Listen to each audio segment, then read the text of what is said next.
Alan Mercer yawned as he adjusted the large radio telescope. The night shift at New Haven Observatory was always quiet. Most people were asleep at 2 a.m., but Alan preferred the stillness. It let him think. It let him listen to the stars without interruption. He sipped his coffee and checked the computer screens. The same routine he followed every night for the past 5 years. Alan wasn't unhappy with his life, but sometimes he wondered if there was more to existence than scanning the same section of sky night after night. The computer beeped. Alan looked up from his coffee, not expecting any unusual readings tonight. But there it was, a pattern of signals unlike anything he had seen before. "That's not right," he muttered, adjusting his glasses. The signal wasn't random static. It had structure, rhythm, repetition. Alan's heart beat faster as he recorded the data and ran it through analysis programs. The computer confirmed what he already suspected. This signal was not natural.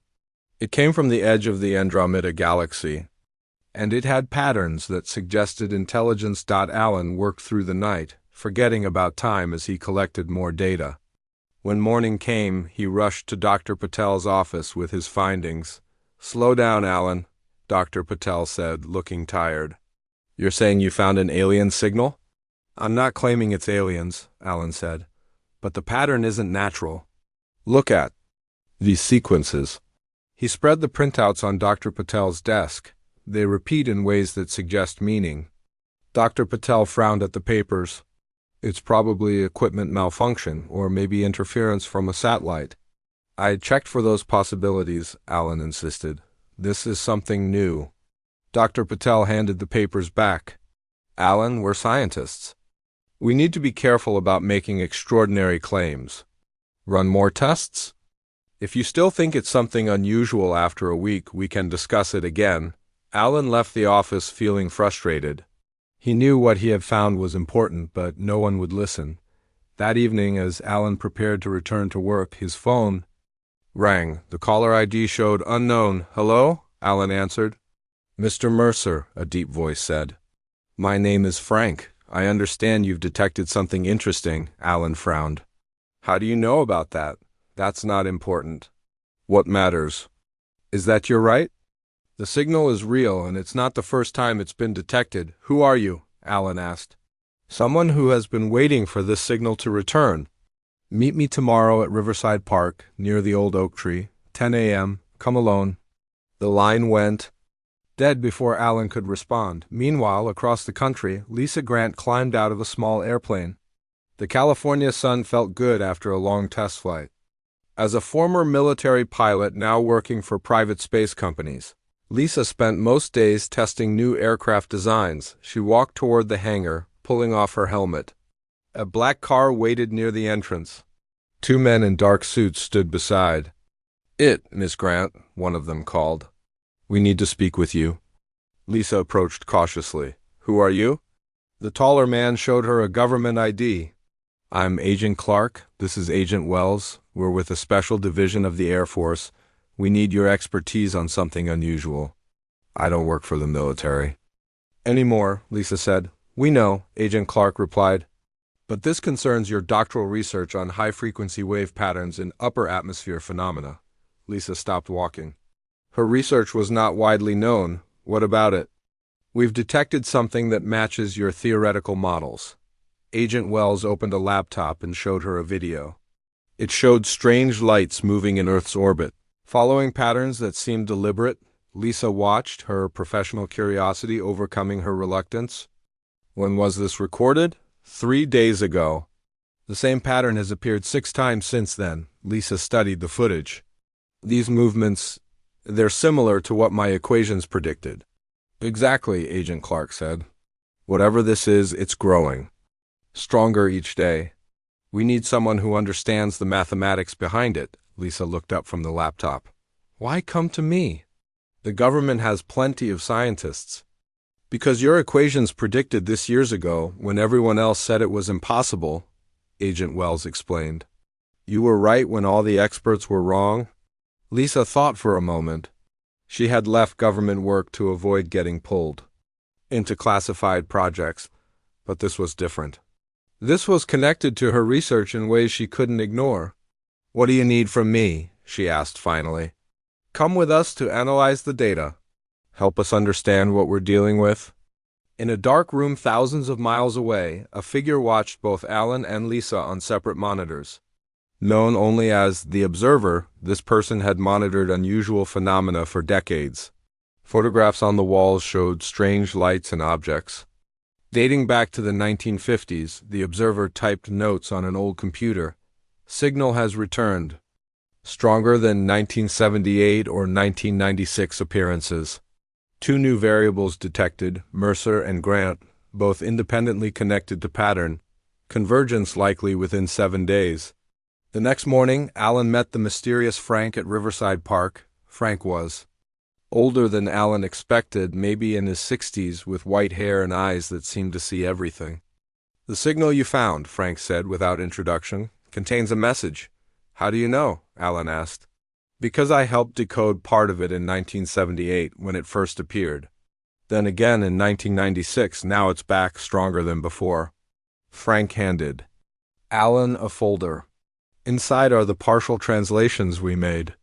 The signal contains coordinates, mathematical sequences, and what we believe are instructions." Alan opened the folder and saw pages of symbols and numbers. "Instructions for what?" "For contact," Frank said simply. "Something is trying to communicate. With humanity, or certain humans at least." "Why me?" Alan asked. "I'm nobody special," Frank smiled. "That's where you're wrong. Your brain patterns match the signal's frequency. So do a few others we've identified. You were chosen, Mr. Mercer. The question is why." As Alan studied the documents, Lisa Grant sat in a government facility examining similar data. The patterns in the orbital phenomena matched Alan's signal exactly. Though neither knew about the other, yet Lisa pointed to a sequence on her screen. "This isn't random, it's counting down to something." Agent Clark looked concerned. "To what?" "I don't know yet," Lisa admitted. "But whatever sent this signal, it wants to be found. And it's getting closer." That night, Alan decoded more of the signal. Hidden within the patterns were coordinates pointing to a remote location in Alaska. At the same moment, Lisa's analysis revealed that the orbital phenomena would reach maximum intensity at the same location. They were being drawn together by forces beyond their understanding, toward a truth that would change humanity forever. The chase had begun. Alan stepped off the small plane onto the snowy ground of rural Alaska. The cold air bit at his face as he adjusted his heavy backpack. The coordinates from the signal had led him here, to this remote airstrip surrounded by endless pine trees and mountains. "Last chance to change your mind," the pilot called from the cockpit. "Next plane won't come through for 3 days." "I'll be fine," Alan replied, though he wasn't entirely sure. He had never done anything like this before. The pilot shrugged. "Your call?" "Town's that way, about 5 miles." He pointed east before closing the door and preparing for takeoff. Alan watched the plane leave, suddenly feeling very alone. He pulled out his GPS device and checked the coordinates again. The location he needed to reach was 7 miles northwest. Away from town and deep in the wilderness, he began walking, following a narrow path into the forest. The snow crunched beneath his boots. Alan had told no one except Frank where he was going. Even Frank had warned him it might be dangerous. "Whatever. Sent that signal?" Frank had said. "It's been trying to reach us for decades. The question is why now? Why you?" After 3 hours of difficult hiking, Alan's GPS showed he was close to the coordinates. The path had disappeared long ago, forcing him to navigate through untouched forest. Just as the sun began to set, he reached a clearing. The clearing looked ordinary, a circle of open space about 50 feet across, surrounded by tall pines. Alan checked his GPS again. This was definitely the place, but nothing seemed special about it. Then he noticed someone was already there. A woman with short brown hair was setting up scientific equipment on the far side of the clearing. She wore a heavy winter coat and moved with purpose, not yet aware of Alan's presence. "Hello?" Alan called, stepping into the clearing. The woman spun around, startled. For a moment, her hand moved toward her pocket as if reaching for a weapon. "Who are you?" she demanded. "Alan Mercer." "I'm an astronomer from New Haven Observatory." She studied him suspiciously. "What are you doing here?" "I could ask you the same thing," Alan replied. "This is pretty remote for a casual hike." After a moment of tense silence, she said, "Lisa Grant, former Air Force, now civilian contractor." Recognition flashed in Alan's eyes. "The signal brought you here too, didn't it?" Lisa's expression changed from suspicion to surprise. "How do you know about the signal?" "I discovered it at my observatory," Alan explained. "Hidden in the signal were these coordinates." Lisa put down the equipment she was holding. "I was tracking unusual phenomena in Earth's orbit. The patterns matched mathematical sequences from my doctoral research." "And they led you here," Alan finished. Lisa nodded. "Government agents showed me the data. They've been monitoring this for days." As they compared notes, the sun set completely. Stars appeared in the clear Alaskan sky, brighter than Alan had ever seen them in New Haven. Suddenly, Lisa's equipment began beeping.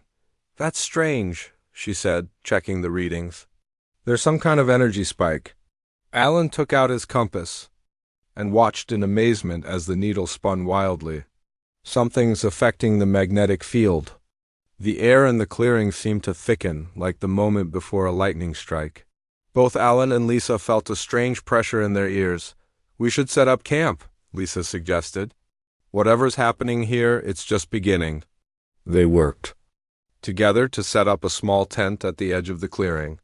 As they finished, they noticed a figure approaching from the trees. Both tensed, but the figure raised his hands to show he carried no weapons. "I've been waiting for you," the old man said as he came closer. He had a long white beard and wore layers of worn clothing. "My name is Noah Parker. How did you know we'd be here?" Lisa asked cautiously. Noah smiled. "The same way you knew. The signal told me." He looked between them. "Though, in my case, I've been waiting much longer." "What do you know about the signal?" Alan asked. "Come to my cabin," Noah replied. "It's not far, and it's warmer than standing out here." "I have much to show you." They followed Noah through the dark forest to a small wooden cabin nestled among the trees.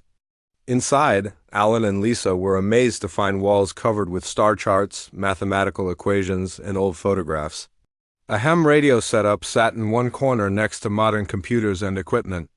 "I was part of a government program in the 1970s, Noah explained as he lit a fire in the small stove. "Project Starwatch. We detected the first signal in 1978. What happened?" Lisa asked. "We began to decode it, made progress too." Noah pointed to papers pinned to the wall. "But then researchers started disappearing. The program was shut down, all records sealed." "Disappearing?" Alan repeated. Noah nodded grimly.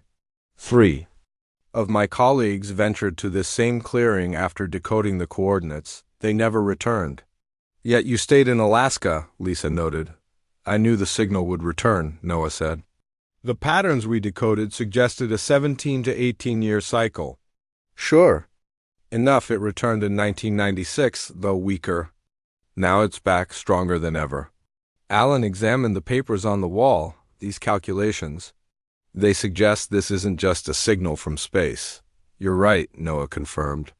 "What we're experiencing is a thinning between dimensions. A doorway that opens only once every cycle. And according to my calculations, we have less than a week before it closes again." Lisa looked skeptical. "Doorway to where?" Before Noah could answer, lights flashed outside the cabin windows. The distant sound of vehicles could be heard approaching. "They're here," Noah said, moving quickly to a hidden trapdoor in the floor. "Government agents? They've been watching this area for decades." "The same ones who sent me?" Lisa asked. "Perhaps, but they don't all want the same thing." Noah opened the trapdoor, revealing a small space filled with equipment and supplies. "Some want contact, others fear it. We need to be careful who we trust." The vehicles grew louder. Noah handed Alan a metal box. "Take this. It contains everything I've learned about the signal." "We should talk to them," Lisa suggested. "I was working with them." "Were you?" Noah asked. Or were they using you to find this place? Before they could decide what to do, the cabin door burst open. A woman in a black coat entered, followed by armed agents. Director Margaret Collins, she introduced herself. Her eyes narrowed when she saw Lisa. Agent Grant, I'm disappointed. You were supposed to report in, not make contact with civilians. I'm not your agent, Lisa replied firmly. Director Collins ignored her and looked around the cabin. Mr. Parker. Still hanging on to conspiracy theories after all these years? Not theories anymore, Noah replied. Collins turned to her team. Secure the area and collect all research materials. As agents began taking down the papers from the walls, a blinding light suddenly filled the clearing outside. It shone through the windows with impossible brightness, casting no shadows. It's starting, Noah whispered, where the light touched objects in the cabin. They seemed to shift and change shape slightly, as if reality itself was becoming fluid. In the confusion, Alan grabbed the metal box and some of Noah's equipment. Lisa pulled Noah toward the back door. They slipped out into the night as the agents dealt with the strange phenomenon in the clearing. Once they were safely away in the forest, Noah turned to them with urgency in his eyes. The signal isn't just coming from space, he revealed. It's also coming from beneath the ground, right here in Alaska. Something has been buried here for thousands of years, waiting to be found. Alan and Lisa exchanged looks. Their journey had just begun, and already nothing was as it seemed. The moon hung low over the Alaskan forest as Alan, Lisa, and Noah crept back toward the clearing. They had hidden in the woods for hours, waiting for the government agents to leave. Now the area was quiet, with only a few guards patrolling the perimeter. Are you sure about this? Lisa whispered as they crouched behind a fallen tree. If Collins catches us, we'll all be arrested. We don't have a choice, Noah replied. The signal is getting stronger. We need to find what's buried here before they do. Alan checked the equipment he had salvaged from Noah's cabin. According to these readings, the energy source is about 20 feet below the center of the clearing. They waited until the patrol moved to the far side, then darted across the open space. The clearing still hummed with strange energy. Their flashlights flickered, and the air felt thick and heavy. Here, Noah said, stopping at the center. This is where we need to dig. They worked quickly and quietly, taking turns with the small, folding shovel Noah had brought. The ground was hard but not frozen, as if the energy source below was warming the soil. After an hour of digging, their hole was nearly 5 feet deep. We need to hurry, Lisa said, glancing nervously at the tree. Line. The patrol will be back soon. They dug faster. At about 8 feet down, Alan's shovel hit something solid.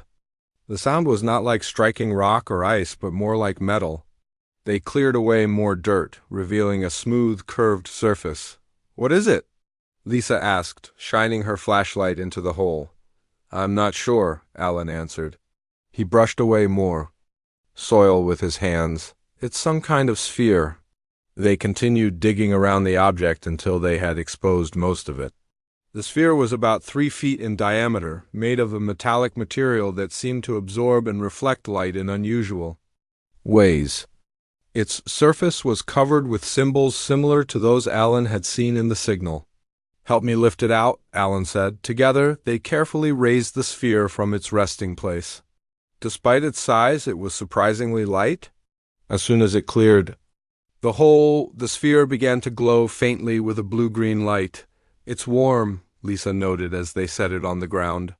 And getting warmer, Noah examined the symbols on the surface. Some of these match what we decoded in the 70s. I think this is some kind of map or guide. Alan traced the patterns with his finger. As he touched certain symbols, they glowed brighter, as if responding to human contact. It's not just a map, Alan said quietly. I think it's a key, a twig snapped in the forest. They froze, listening. Voices approached from the direction of Noah's cabin. We need to go, Lisa urged. Now. They carefully wrapped the sphere in Noah's coat and retreated into the forest, away from the approaching voices.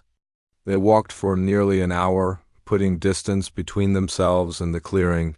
Before stopping to rest in a small cave, Alan unwrapped the sphere and set it on the cave floor. In the darkness, its glow illuminated their faces with an eerie light. "Now what?" Lisa asked. "Now we figure out what this thing is," Alan replied. He opened the metal box Noah had given him earlier, which contained notes and equipment from the original Star Watch program. As they studied the sphere, they were startled by a voice from the cave entrance. "I see you found it." They turned to see a woman standing there. She was tall with dark hair, dressed for the cold but not in a government uniform. Lisa reached for a rock, ready to defend them. "Who are you?" Alan demanded. "My name is Patricia Winters," the woman said calmly. "I'm a linguist." "The Observer sent me to help you." "The Observer?" Noah repeated. "Who is that?" "Someone who has been monitoring the signal for decades, just like you," Patricia explained. "But with more resources and a better understanding of what it means." Lisa remained suspicious. "How did you find us?" "The sphere emits a unique energy signature," Patricia said. "And I've been studying theoretical alien communication systems for years. The Observer thought my expertise might be useful." Slowly, Lisa lowered the rock. "Prove you're not with Collins." Patricia stepped into the cave. "If I were with the government, I would have brought agents. Instead, I brought this." She removed a tablet from her bag and showed them complex translations of symbols, identical to those on the sphere. Alan compared the symbols to the ones he had decoded from the signal. "These match," Patricia nodded. "They form a language, but not one created by humans." She pointed to the sphere. "This artifact is just one component of a larger system. According to my translations, it's a key designed to open a pathway between dimensions." "A doorway," Noah said. "Just like I thought." "Yes," Patricia confirmed, "but not just any doorway. According to the message, there are other components scattered across Earth, placed here thousands of years ago by visitors who promised to return when humanity was ready." "Ready for what?" Lisa asked. Patricia looked at each of them. "To join a larger cosmic community." Alan studied the sphere more closely. As his fingers traced a particular sequence of symbols, the entire artifact suddenly activated. A holographic projection filled the cave, showing Earth and several points of light scattered across its surface. "It's showing the locations of the other components," Patricia explained. One point glowed brighter than the others, pulsing with urgency. "That's in the Pacific Ocean," Lisa noted. "Near the Hawaiian Islands, but not on any of them." Noah examined the projection. "According to the news I heard before we left the cabin, there's been unusual seismic activity in that exact area for the past week." Their discussion was interrupted by the distant sound of helicopters. "They're expanding the search," Lisa said, moving to the cave entrance. "We need to leave Alaska." "I have a friend with a plane," Patricia offered. "He can fly us to the west coast. From there, we can figure out how to reach that location in the Pacific." As they gathered their things, Noah winced and clutched his side. "What's wrong?" Alan asked. "Nothing," Noah said, but his face was pale. "Just old bones not used to all this excitement." Lisa checked him and found blood seeping through his shirt. "You're hurt. When did this happen?" "Back at the clearing," Noah admitted. "One of the guards spotted me. It's just a graze." "We need to get you to a doctor," Lisa insisted. Noah shook his head. "No time. The sphere is more important." "You three need to go. We're not leaving you," Alan protested. "You must," Noah said firmly. "I'll create a diversion, lead them away from you." He looked at the sphere. "This is bigger than any of us. I've waited my whole life to confirm what I always believed. We're not alone. Now go, finish what we started." Before they could argue further, the helicopters grew louder. Noah took a flare from his pocket. "Head east with Patricia," he instructed. "I'll go north and light this. They'll follow me." With reluctance, Alan wrapped the sphere and placed it in his backpack. Lisa helped Noah bandage his wound as best she could. "We'll come back for you," Lisa promised. Noah smiled. "I know you will."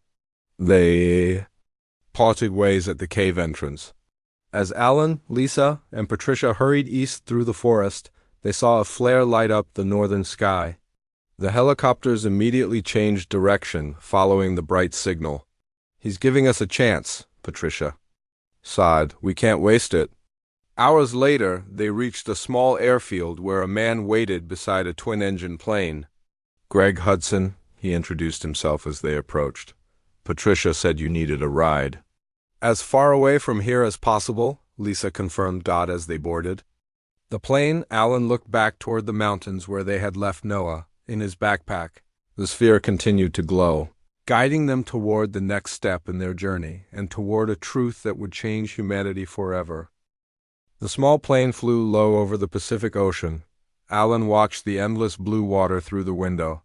They had been flying for 6 hours since leaving the mainland. The sphere in his backpack glowed brighter with each mile. We're getting close. Greg called from the pilot's seat. The coordinates matched that small island ahead. Alan looked where Greg pointed.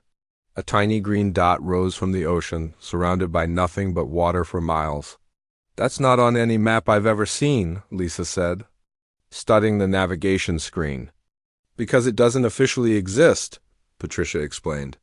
According to my research, this area is part of a restricted zone. No commercial vessels or planes are allowed near it. Greg circled the island once. It was small, maybe a mile across, covered in dense jungle with a beach on one side. No buildings or signs of people were visible. There, Alan said, pointing to a clear area near the beach. Can you land there? Greg nodded. It'll be tight, but I can do it. The landing was rough on the uneven ground, but Greg managed to bring the plane down safely. When they stepped outside, the heat and humidity hit them immediately. I'll stay with the plane, Greg said. If anyone comes looking for us, we'll need a quick way out. The others agreed and prepared to explore the island. Alan checked the sphere, which now pulsed with light like a heartbeat. It's reacting too. Something here, he said. They followed the sphere's pulsing light, which grew stronger as they walked inland. The jungle was thick, but they found what looked like an old path cutting through it. The ground sloped upward as they hiked. Look at these, Lisa said, stopping to examine marks carved into a large rock. The symbols matched those on the sphere. They're ancient, Patricia confirmed, running her fingers over the carvings. But the meaning is clear. The path leads below. They continued following the overgrown trail until they reached a rocky hillside. There, hidden behind thick vines, was the entrance to a cave. The sphere is going crazy, Alan noted as the artifact's glow intensified. Inside the cave, the air was cool and damp. Their flashlights revealed more carvings on the walls, images of tall, thin beings surrounded by light, interacting with human-like figures. These look like they were made thousands of years ago, Patricia said in awe. Evidence that whoever left the components made contact with early humans. The cave sloped downward, leading them deeper beneath the island. After walking for 20 minutes, they entered a large chamber with a high ceiling. In the center stood a stone pedestal. Look, Lisa whispered, pointing to the pedestal. On top of it sat a crystal structure, about the size of a football, glowing with the same blue-green light as their sphere. The second component, Alan said. They approached slowly. The crystal seemed to shimmer, as if it wasn't entirely solid.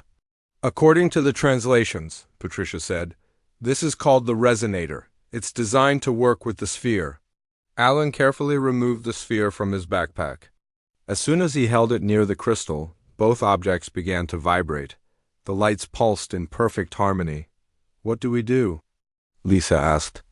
I think they need to be joined, Patricia suggested. Alan slowly brought the sphere closer to the crystal. When they touched, a flash of light filled the chamber. Alan felt the sphere pull from his hands as it merged with the crystal. The two components fit together perfectly, forming a more complex device. The new combined artifact projected a hologram into the air above it. They saw star maps more detailed than any Alan had ever studied, showing paths between solar systems and galaxies. Then the projection changed, showing a timeline of human evolution with certain points highlighted. It's incredible, Alan breathed. It's showing the development of humanity, but with specific interventions marked. Interventions? Lisa asked. Times when our visitors may have influenced human development? Patricia explained. Look at this point here. It corresponds to the Sudden advancement of agriculture around 10,000 BCE, and here, the beginning of written language. While they studied the projection, Lisa's satellite phone beeped. She stepped away to answer it. "That was Greg," she said when she returned. "Government vessels are approaching the island. We need to leave." "We can't," Alan protested. "We just found this. We need more time to understand it." "There's something else," Patricia said hesitantly. "Something I need to tell you." Alan and Lisa turned to her. "I haven't been completely honest," Patricia admitted. "I do work for the government, but not for Colin's faction. There are different groups within the government with different goals regarding the artifacts." "You've been lying to us?" Lisa demanded. "Not exactly. The Observer is real, and I am a linguist. But I also work for a department that wants to establish contact. We believe it's crucial for humanity's future." "Why tell us now?" Alan asked. "Because you need to know who you can trust. Colin's faction wants to control the technology, maybe even weaponize it. My group wants to complete the key and establish peaceful contact." Before Lisa or Alan could respond, the ground beneath them began to shake. "Earthquake?" Lisa suggested, bracing herself against the wall. "No," Patricia said. "It's the combined components? They're activating something." The shaking grew more intense. Dust and small rocks fell from the ceiling. The hologram changed, showing an image of the island with something massive beneath it. "There's a structure under the island," Alan realized. "The components are waking it up." Patricia's phone rang. She answered quickly. "Yes, we felt it too. How long?" "Understood." She turned to the others. "My team says the seismic activity is centered here. Something enormous is rising from the ocean floor." "The third component," Alan guessed. They grabbed the combined artifact and hurried back through the cave as the tremors grew stronger. When they emerged outside, they saw government helicopters circling the island and boats approaching the shore. "We're too late," Lisa said. "They're already here." "No," Patricia pointed to the beach. "Look." The water around the island was receding, as if being pulled back by an invisible force. Then, slowly, something began to emerge from the ocean floor about 100 yards from shore. A massive structure, angular and metallic, rose from the water. It was clearly not natural, its surface, covered with the same symbols as the sphere. "Is that ... a ship?" Lisa asked in disbelief. "It's the third component," Patricia confirmed. "It's been hidden underwater for thousands of years." The combined artifact in Alan's hands pulsed strongly, pulling toward the emerging structure. "It wants to join with that?" Alan said. In the distance, they saw soldiers landing on the beach from the government boats. Among them was Director Collins, giving orders and pointing toward the jungle. "They're coming for us," Lisa warned. "And for that?" She nodded toward the rising structure. "We need to reach it first," Patricia insisted. "If Collins gets control of all three components, who knows what she'd do with that power." "But can we trust you?" Alan asked Patricia directly. Patricia looked him in the eyes. "You don't have to. Trust the message in the artifacts. They weren't left here to be weapons. They were left to help us grow, to join something greater than ourselves." After a moment of thought, Alan nodded. "Let's go." The three of them ran toward the beach, carrying the artifact that would either lead humanity to a new destiny or become a tool of those who feared change. Behind them, soldiers entered the jungle. Ahead, an ancient spacecraft continued to rise from the depths, calling them forward into the unknown. Alan, Lisa, and Patricia ran across the beach toward the massive structure rising from the ocean. Waves crashed around its base as more of it emerged from the water. The combined artifact in Alan's hands pulled strongly toward it, growing warmer and brighter. "There must be an entrance," Lisa said as they reached the water's edge. As if in response to her words, a section of the structure's side slid open, revealing a glowing doorway. A path of light extended from the entrance to the shore, creating a bridge across the water. "It's inviting us in," Alan said in wonder. Behind them, they heard shouts as Collins and her soldiers emerged from the jungle. "Stop right there!" Collins called through a megaphone. "This is a government operation now." "We need to hurry," Patricia urged. The three of them stepped onto the light bridge. It felt solid beneath their feet despite looking like pure energy. They rushed across it and into the entrance of the structure. As soon as they were inside, the doorway closed behind them, sealing them off from Collins and her team. They stood in a vast chamber unlike anything they had ever seen. The walls were lined with what looked like glass pods, most empty, but some containing strange shapes preserved inside them. "What is this place?" Lisa whispered. "Some kind of ship?" Alan guessed, "or a station." In the center of the chamber stood a raised platform with a console. The artifact in Alan's hands pulled toward it with such force that he could barely hold it. "I think it goes there," he said, moving toward the console, when Alan placed the combined artifact into a matching depression. On the console, the entire structure hummed to life. Lights activated throughout the chamber, and a countdown sequence of symbols appeared above the console. "What's happening?" Lisa asked. Patricia studied the symbols. "It's preparing for something. Activation or launch, maybe. Can you translate it?" Alan asked. Patricia worked quickly, comparing the symbols to her notes. "It's more complex than I thought.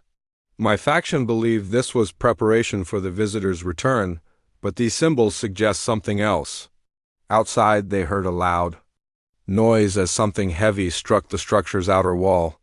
"Collins is trying to break in," Lisa said. Alan looked more closely at the symbols flowing across the console. With his understanding of the signal and what they had learned from the sphere, certain patterns became clear. "This isn't about visitors returning," he said slowly. "It's about transformation." "What do you mean?" Patricia asked. "The structure isn't waiting for anyone to come back," Alan explained. "It's designed to change us, to help us evolve." Before they could discuss further, a section of the wall slid open, and Collins entered with several armed agents. Unlike her team, she wasn't pointing a weapon. "Stand away from the console," she ordered. To their surprise, she then told her agents to lower their weapons. "Director Collins," Patricia acknowledged. "I didn't expect you to come alone." "Not alone," Collins corrected. "But I've ordered my team not to interfere." She looked around the chamber with a mixture of awe and understanding. Noah Parker was right all along. "You know Noah?" Alan asked. Collins nodded. "He's safe, by the way. We picked him up in Alaska. He's being treated for his wound." "Why are you telling us this?" Lisa asked suspiciously. "I thought you wanted to control all this." "That was never my goal," Collins said. "The government has been divided on this issue for decades. Some of us wanted to understand, others wanted to control." She looked at Patricia. "Your faction and mine have the same goal, just different methods. And what goal is that?" Patricia asked. "To ensure humanity is ready for what comes next," Collins replied. She turned to Alan. "You said transformation." "You're right. This isn't about aliens visiting Earth. It's about humans evolving to perceive what has been here all along. A new alarm sounded, and the countdown accelerated. "We don't have much time," Collins said urgently. "There's another team coming, people who fear this change and want to destroy the structure. They've launched missiles. How long do we have?" Lisa asked. "Minutes at most." Alan looked at the console again. "We need to complete the sequence. The structure is trying to activate, but it needs human input. Are you sure?" Patricia asked. "We don't fully understand what will happen." Alan studied the flowing symbols more carefully. "According to this, the structure is an evolutionary accelerator. It's designed to advance human consciousness to perceive higher dimensions." The signal, Lisa realized. It wasn't coming from another galaxy, it was coming from our future. Alan nodded. "A message sent back to ensure we would find this place at the right time." Collins checked her watch. "Whatever you're going to do it now. Those missiles will hit in less than 3 minutes." Alan looked at the others. "This is bigger than any of us. It's about humanity's next step. I think we need to complete the activation." After a moment, Lisa nodded. "I agree. So do I," Patricia said. Collins stepped forward. "My entire career has been building to this moment." "Do it." Alan turned to the console and began pressing symbols in the sequence indicated by the artifact. The structure hummed louder, and the light in the chamber intensified. "Brace yourselves," he warned as he pressed the final symbol. The chamber filled with brilliant light surrounding them all. Alan felt a strange sensation, as if his mind was expanding beyond his body. For a brief moment, he could perceive reality through multiple dimensions simultaneously. He saw shapes and beings that had always been present but had remained invisible to human perception. He understood now. The shadows they had been chasing weren't aliens from distant stars. They were evolved forms of humanity that existed beyond the limits of normal perception. These beings had been guiding human development, waiting for the moment when people were ready to see them. When the light faded, Alan found himself standing in the chamber with the others. They looked the same, but he knew they were forever changed. He could still perceive faint outlines of the higher dimensional beings moving around them. "Did you see them?" Lisa asked in wonder. Alan nodded. "They've always been here. We just couldn't perceive them before." Collins looked at her hands then. "Around the chamber, what happens now?" Before Alan could answer, the structure shuddered. The missiles had hit, but they seemed to pass through the building without causing damage, as if it existed partially in another dimension. "Now we become ambassadors," Patricia said, "between humanity and these higher beings." "The structure is changing," Alan observed as the walls began to shift and reconfigure. "It's becoming a beacon that will gradually elevate human consciousness worldwide." "Not all at once," Lisa added. "That would cause chaos. But slowly, over generations, more people will begin to perceive what we can now see." Collins nodded. "I'll help prepare humanity for this change. It won't be easy. Many will resist." "And we'll continue to study the signal," Alan said. "It contains more information than we've decoded so far, guidance for the transition ahead." They watched as the structure completed its transformation. No longer a ship or station, it had become a permanent bridge between dimensions. The first step in humanity's journey beyond the limits of their perception, beyond what they thought was their destiny, outside. The government teams watched in amazement as the structure became partially transparent, revealing the four figures inside, who would become the first ambassadors to a reality that had always existed alongside their own. The chase was over. The shadows had been revealed. And humanity's true journey was just beginning.